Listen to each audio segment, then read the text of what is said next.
Dans ce module, nous allons travailler sur la mise en forme conditionnelle.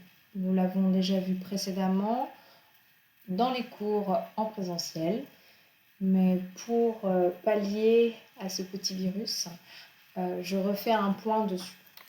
L'idée ici, c'est de mettre en avant par exemple, les deux plus petits nombres de ce tableau. Quand je parle de ce tableau, ce sont les éléments que je viens de sélectionner, c'est-à-dire de lundi secrétaire à vendredi entretien. Donc je sélectionne ma zone. Attention à ne pas prendre le total, sinon ça va nous fausser les éléments. Je vais aller dans mise en forme conditionnelle, règle des plages de valeurs hautes et basses, les 10 valeurs les plus élevées, les 10% les plus élevés, les 10 valeurs les moins élevées, les 10% les moins élevés, etc. Je peux très bien utiliser ces éléments, utiliser celles qui sont juste au-dessus, donc supérieur à, inférieur à, entre, égal à, texte qui contient, etc., etc.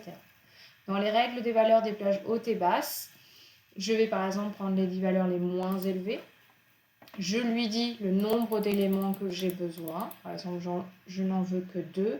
Et de quelle couleur je le veux. Par exemple, là, ici, je peux rester sur le rouge. Je fais OK. Si j'ai besoin d'en rajouter, je remets une règle, donc les 10 valeurs les plus élevées. Et là, par contre, je voudrais aussi les deux, parce que mon tableau est tout petit, je n'ai pas besoin d'avoir beaucoup d'éléments. Et je voudrais, par exemple, les mettre en vert. Je peux personnaliser, format personnalisé, en demandant une police ou une couleur d'écriture spécifique ou un remplissage spécifique. Si je fais OK, OK. Ah, alors, qu'est-ce qui s'est passé? Règle des valeurs, les 10 valeurs les plus élevées, les deux, et je les veux en vert. OK. Voilà. Si je me suis trompée, il ne faut pas recommencer, il faut aller dans mise en forme conditionnelle, gérer les règles, et là vous retrouvez les différentes règles que vous avez mis. Par exemple, là vous voyez, j'ai un problème de mise en forme, mon format n'est pas bon parce qu'il n'y en a pas, donc je vais supprimer la règle. Donc soit vous pouvez supprimer la règle, soit vous faites modifier la règle.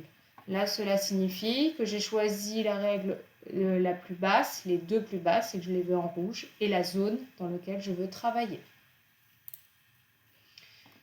Si j'avais des mots comme par exemple prime, alors c'est pas très cohérent, hein, mais prime,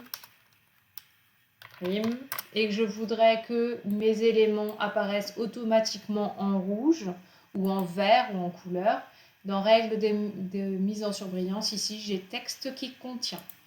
Je peux travailler en disant, bah voilà, je veux le mot prime et qu'il soit, par exemple, en jaune. Ça, c'est la mise en forme conditionnelle. On a sur des règles des valeurs plages hautes et basses, mais on peut aussi travailler sur ce qu'on appelle des barres de données. Donc, pour les barres de données, je sélectionne aussi mes éléments. Je vais dans barres de données et je choisis les barres que je souhaite. N'importe quelle couleur, et si vous voulez du uni ou du dégradé. Un des avantages, c'est que ça me permet d'avoir une sorte de graphique à l'intérieur de mes cellules et donc de ne pas réellement lire les chiffres, mais de voir très rapidement et visuellement ce que j'ai besoin. C'est-à-dire que là, je vois que les assistants ont été plus présents que, par exemple, des cadres.